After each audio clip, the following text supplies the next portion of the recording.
Good morning, students. Class 8, Chapter 4, History.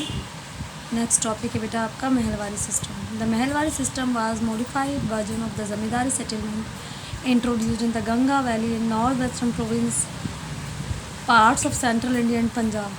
Mahalwari जो system था उसको इस सिस्टम के अकॉर्डिंग क्या किया गया. इस सिस्टम के अकॉर्डिंग ज़मींदारी जो सिस्टम इंट्रोड्यूस किया गया था Ganga valley, north western province, central India और पंजाब में, उस सिस्टम को मॉडिफाई किया गया. यानी कि उसमें क्या किया गया, कुछ चेंजेस, कुछ बदलाव लाए गए. In the Mahalwari system a settlement was made with a group of village. Mahalwari system में क्या होता था, जो भी सेटलमेंट किया जाता था वो किस तरह किया जाता है, ग्रुप ऑफ विलेज, एक मतलब गांव वालों का एक ग्रुप होता था, उसके साथ में बैठ के सेटलमेंट किया जाता था, जिसको कलेक्टिवली क्या कहा जाता था, mahal. Group of village collectively called mahal. The land in these villages belong to the village community. और लैंड इन विलेजेस में जो भी ज़मीन होती थी उसका ताल्लुक़ किससे होता था, वो किससे बिलोंग करती थी, यानी कि वो ज़मीन किसकी होती थी, वो ज़मीन होती थी विलेज कम्युनिटी की.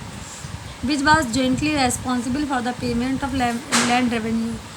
और क्योंकि वो ज़मीन विलेज कम्युनिटी की होती थी, इसलिए पूरी कम्युनिटी उस ज़मीन को लेकर टैक्स देने के लिए, जॉइंटली टैक्स देने के लिए रेस्पॉन्सिबल, यानी कि पूरी कम्युनिटी मिलकर लैंड रेवेन्यू या टैक्स देती थी उस ज़मीन से जुड़ी, जो लोग उस ज़मीन से जुड़े होते थे, यानी कि पूरी विलेज कम्युनिटी देती थी. क्या देती थी, लैंड रेवेन्यू या tax. The forest and the pastures also belong to the village community. इसके अलावा जो भी फॉरेस्ट और पास्चर्स थे उनका ताल्लुक भी विलेज कम्युनिटी से होता था. Thus in Mahalwari settlement village wise assessment of land revenue was. इस तरह से महलवारी सेटलमेंट में क्या किया जाता था, मतलब गांव वाइज एक एक करके लैंड रेवेन्यू, यानी कि ज़मीन से जुड़ा हुआ जो टैक्स है लैंड रेवेन्यू, तो इसको किस तरह से कलेक्ट किया जाता था, 1 बाई 1, यानी कि पहले एक विलेज से, फिर दूसरे विलेज से, फिर तीसरे विलेज से, इस तरह से लैंड को कलेक्ट किया जाता था.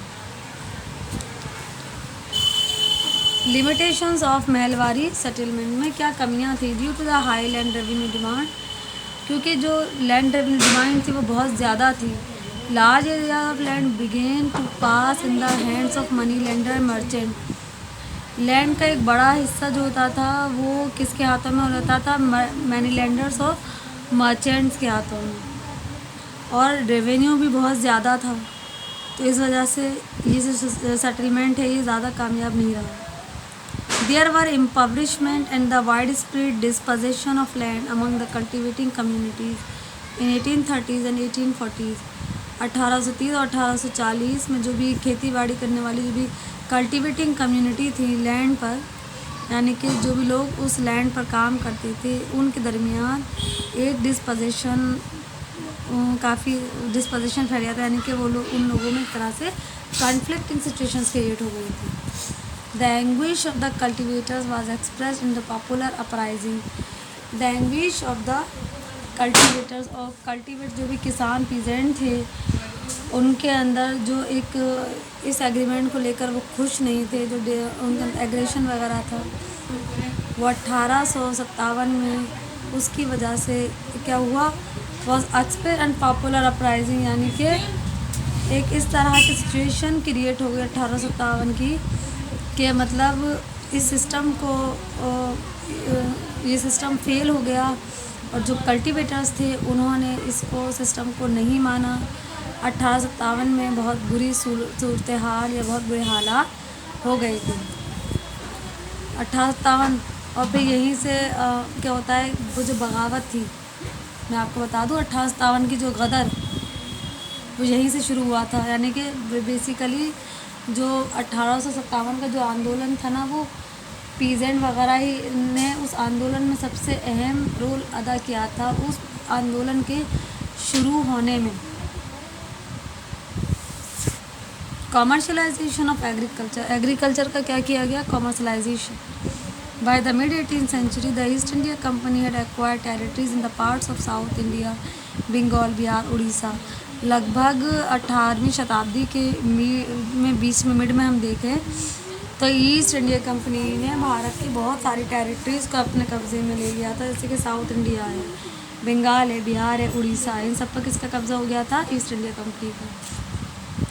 These area were rich in agriculture and possessed a flourishing trade in handicraft. ये जो जगह हैं कौन सी? साउथ इंडिया, बंगाल, बिहार और उड़ीसा, यहाँ पर एग्रीकल्चर काफ़ी अच्छे से होता था, बहुत अच्छी खेती बाड़ी यहाँ पर होती थी। इसके अलावा हैंडीक्राफ्टिंग वगैरह में भी ये एरिया काफ़ी फ्लरिश था, यहाँ से बिजनेस किया जाता था हैंडीक्राफ्टिंग वगैरह का। The company was interested in promoting और कंट्रोल। और जो ईस्ट इंडिया कंपनी थी वो क्या चाहती थी? वो ये चाहती थी कि वो इस एरिया को, इन एरियाज़ को अपने कंट्रोल में ले ले, और इसीलिए कंपनी ने कमर्शलाइजेशन ऑफ एग्रीकल्चर की पॉलिसी को अपनाया। इसके अकॉर्डिंग कंपनी ने क्या किया? In order to provide commodity for the western market, के कमर्शलाइजेशन ऑफ एग्रीकल्चर के अकॉर्डिंग उन्होंने यहाँ का जो भी कमोडिटीज़ थी, जो भी प्रोडक्ट्स वगैरह थे, उनको वेस्टर्न मार्केट्स में उनको ले जाना चाहा। The crop on which the company concentrated, और कंपनी अपने फ़ायदे के लिए कमर्शलाइजेशन ऑफ एग्रीकल्चर, यानी कंपनी ने ये चाहा कि उन्हीं चीज़ों की फसल या उन्हीं चीज़ों की खेती बाड़ी की जाए जो कमर्शियल क्रॉप्स हों, यानी कि जिनको बेचकर कंपनी को ज़्यादा से ज़्यादा प्रॉफिट हासिल हो सके। वो कौन कौन सी फसलें थी जिनको वो उगवाना चाहते थे भारतीयों से? Indigo, cotton, raw silk, opium, पीपर, टी एंड शुगर। तो इस तरह की फसलों की खेती चाहते थे वो कि भारत के लोग इस तरह की, यानी कि जो कल्टीवेटर्स हैं वो इन चीज़ों को उगाएं, ताकि वो जो ईस्ट इंडिया कंपनी है इनको यूरोपियन मार्केट्स में बेचकर या वेस्टर्न मार्केट्स में इन प्रोडक्ट को बेचकर ज़्यादा से ज़्यादा प्रॉफिट गेन कर सके। कॉमर्शलाइजेशन ऑफ एग्रीकल्चर समझ में आया? तो कॉमर्शलाइजेशन ऑफ एग्रीकल्चर का मतलब क्या है कि ऐसी चीज़ों की, यानी कि फूड क्रॉप्स नहीं उगाना, वीट वगैरह नहीं, बल्कि कैश क्रॉप, जिससे ज़्यादा से ज़्यादा प्रॉफिट गेन किया जा सके। The British prefer these commercial crop for these reason. Britishers ने कॉमर्शियल क्रॉप्स को कुछ खास वजह थी जिनकी वजह से ज़्यादा अहमियत दी। These were more remunerative than food grain. इस तरह की फसलों से उन्हें ज़्यादा फ़ायदा हासिल हो रहा था फूड क्रॉप्स के मुकाबले, यानी कि गेहूँ वगैरह, चावल है, तो उससे उन्हें इतना फ़ायदा नहीं हो रहा था जितना कॉमर्शियल क्रॉप से हो रहा था, कैश क्रॉप, यानी जैसे इंडिगो है, T, coffee, sugar. These could cater to wider market and their price per kilogram और per cubic meter was high। और ये जो कैश क्रॉप थी और ये जो क्रॉप्स थी, इनका क्या हो रहा था? वेस्टर्न मार्केट में इनकी बहुत तेज़ी से डिमांड बढ़ रही थी, और पर केजी और पर क्यूबिक मीटर की जो इनकी प्राइस थी वो भी बहुत ज़्यादा थी। इसलिए अंग्रेज़ या ब्रिटिशर्स ये चाहते थे, ईस्ट इंडिया कंपनी ये चाहती थी कि यहाँ के, यानी कि इंडिया के कल्टीवेटर इस तरह की फसलों को उगाएं। Popular commercial crop in demand include opium and Indigo. और सबसे ज़्यादा जो डिमांड थी, जो क्रॉप सबसे ज़्यादा डिमांडिंग जो क्रॉप्स थी, यानी कि जिन क्रॉप्स सबसे ज़्यादा डिमांड थी वो थी इंडिगो और ओपियम। नेक्स्ट टॉपिक है हमारा बेटा opium. The British imported large quantities of tea from China and had to pay for it in silver and as the Chinese did not want western good. जो British होते थे वो क्या करते थे? बहुत बड़ी तादाद में चाय को इम्पोर्ट करते थे चाइना से, and had to pay for it, और इसके लिए वो क्या पे करते थे? सिल्वर, चांदी, as a China did not want western good, क्योंकि जो चाइना के लोग थे उन्हें वेस्टर्न सामान की ज़रूरत नहीं थी। तो चाइना से टी जाती थी कहाँ पर? ब्रिटिश जाती थी, और काफ़ी बड़ी मात्रा में इम्पोर्ट होती थी, और ब्रिटिशर उनको सिल्वर उसके बदले में पे करते थे, क्योंकि चाइनीज़ को वेस्टर्न गुड्स की ज़रूरत नहीं थी, वो वेस्टर्न गुड्स नहीं चाहते थे। But soon the British came up with a plan of smuggling and selling opium in China. लेकिन जैसे ही बहुत जल्द ब्रिटिशर्स ने क्या किया, उन्होंने चाइना से इस चीज़ की स्मगलिंग करना, ओपियम की स्मगलिंग करना शुरू कर दी चाइना में, और उनको इस ओपियम को बेचना शुरू कर दिया। आफ्टर 1765 1765 के बाद company appointed contractor to produce opium in Bengal. तो कंपनी ने क्या किया?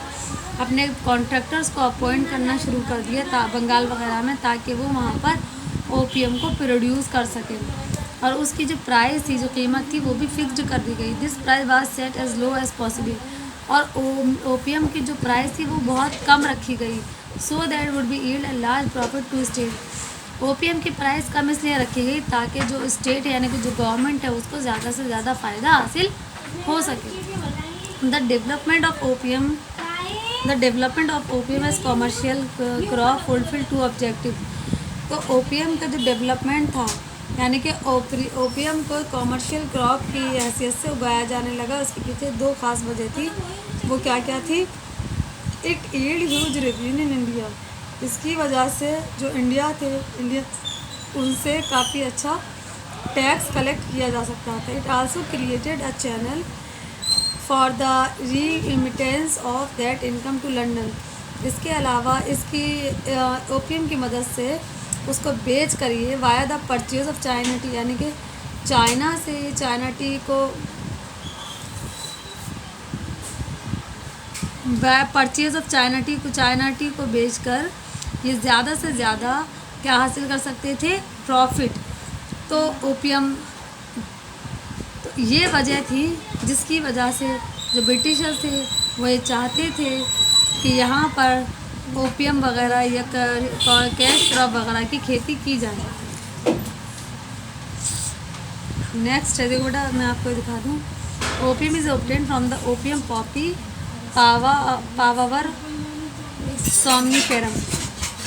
तो वजह मैंने आपको बता दी कि वो क्यों ओपीएम वगैरह की या कैश क्रॉप वगैरह की खेती हिंदुस्तानियों से करवाना चाहते थे। नेक्स्ट टॉपिक है हमारा इंडिगो। इंडिगो और ब्लू डाई। इंडिगो क्या थी? एक ब्लू डाई थी extracted from a tropical plant used to colour textile one demand in Britain. जिसका इस्तेमाल जो ट्रॉपिकल प्लांट से हासिल होती थी और जिसका इस्तेमाल ब्रिटेन में कपड़ों को कलर करने में किया जाता था। यूरोपियन मार्केट में इंडिगो की बहुत ज़्यादा डिमांड थी। यूरोपियन इंडिगो प्लांटर्स फोर्स्ड, जो यूरोपियन इंडिगो के प्लांटर्स थे उन्होंने जो भारत के पीजेंट्स थे उनको फोर्स क्या मजबूर किया to cultivate the plant on their land, कि वो अपनी ज़मीन पर इंडिगो की खेती करें and deliver to the factory at fix price. और इस इंडिगो को वो फैक्ट्री जो कंपनी है उसको एक फिक्स्ड प्राइस में बेचें। The condition of cultivator worsened so much that they often refuse to work on the plantation. अब हुआ क्या कि जो कल्टीवेटर्स थे उनके हालात बहुत ज़्यादा ख़राब हो गए और उन्होंने ये काम करने से मना कर दिया, रिफ्यूज़ कर दिया। The planter responded by burning their ripe crop. और प्लांटर्स ने क्या किया? अपनी जो राइप क्रॉप्स थी उनको जला दिया। And houses and capturing the cultivator. Planters ने कैप्चर द कल्टीवेटर, जो भी कल्टीवेटर्स थे अपने घरों को जला दिया, कल्टीवेटर्स को पकड़ लिया गया, उनकी कैटिस वगैरह को कैद कर पकड़ लिया गया। The local administrative official and police also supported the British planters. और जो लोकल एडमिनिस्ट्रेटिव ऑफिशियल थे यानी कि जो पुलिस वगैरह थी उसने भी जो ब्रिटिश प्लांटर्स थे उन्हीं को सपोर्ट किया, ना कि खेती बाड़ी करने वाले यानी ना कि इंडियन कल्टीवेटर्स को।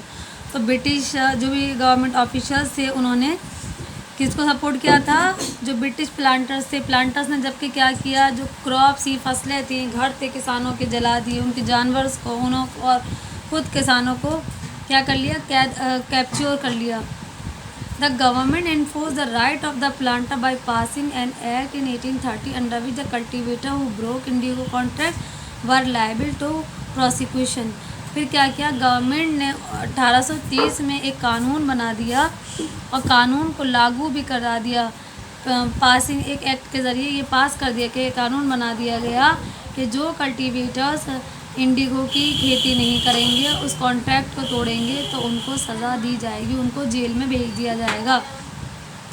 द एक्ट थॉट रिपील इन 1835 और इस एक्ट पर दोबारा 1833 में फिर से गौर किया गया continue to be in force in actual practice. लेकिन उसके बाद भी ये जो एक्ट था उसको एक्चुअल प्रैक्टिस जिस मकसद से बनाया गया था उस पर वैसे ही उसको प्रैक्टिस में लाया गया। The suffering of cultivators evoked general sympathy among all classes of India. अब जो भी कल्टीवेटर्स वगैरह थे उन्हें किसी तरह की अगर इवोक्ड जनरल सिंपैथी यानी कि भारत में तमाम डिफरेंट क्लासेस के जो लोग थे उनमें अगर देखा जाए तो कल्टीवेटर्स की हालत को देखकर उनमें एक सिंपैथी पैदा होने लगी। But there was no organised protest. लेकिन फिर भी देखा जाए अब सिंपैथी पैदा हो रही थी, वो चाह रहे थे कि वो लोग प्रोटेस्ट करें, गवर्नमेंट के अगेंस्ट जाएं। तो there was no organised protest for nearly half a century. An organised movement against the operation of the plant were headed by Vishnu Charan Biswas. और काफ़ी टाइम ऐसा गुजर गया कि कोई ऑर्गेनाइज प्रोटेस्ट ये लोग नहीं कर पाए, लेकिन आखिरकार उसके बाद में अंग्रेज़ों के जुल्म सितम के ख़िलाफ़ एक मूवमेंट चलाई गई। और ये मूवमेंट किसने चलाई थी? इन प्लांटर्स के अगेंस्ट। ये जो हेड थे इस मूवमेंट के वो थे विष्णु चरण विश्वास एंड दिगंबर विश्वास। और ये लोग कौन थे? From the village of Chugacha in the district of Nadia. Nadia district है, वहाँ के गांव चुगाचा के ये लोग थे। और इन लोगों ने मिलकर एक मूवमेंट चलाई अंग्रेज़ों के ख़िलाफ़। 1 by 1 मोर विलेजेस ज्वाइन। और फिर धीरे धीरे करके एक एक करके बहुत सारे विलेजेस थे जो इस मूवमेंट से जुड़ते चले गए।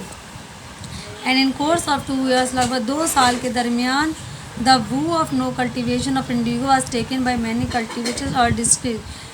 2 साल के दौरान क्या हुआ? जो भी इंडिगो के कल्टिवेटर्स थे उन्होंने क्या किया? उन्होंने बिल्कुल क्लियरली ये कह दिया कि वो अपने डिस्ट्रिक्ट में इंडिगो की खेती नहीं करेंगे। ये बात उन्होंने क्लियरली इस बात से, यानी कि इंडिगो की खेती करने से उन्होंने क्लियरली मना कर दिया, क्योंकि भारतीयों को इंडिगो की खेती करने से कोई फ़ायदा नहीं था, फ़ायदा हो रहा था अंग्रेज़ों को। इसीलिए वो भारत के लोगों को फोर्स कर रहे थे, उनकी फसलें, घरों को तक को जला दिया कि भारत के लोग डर जाएंगे और इंडिगो की खेती करना शुरू कर देंगे।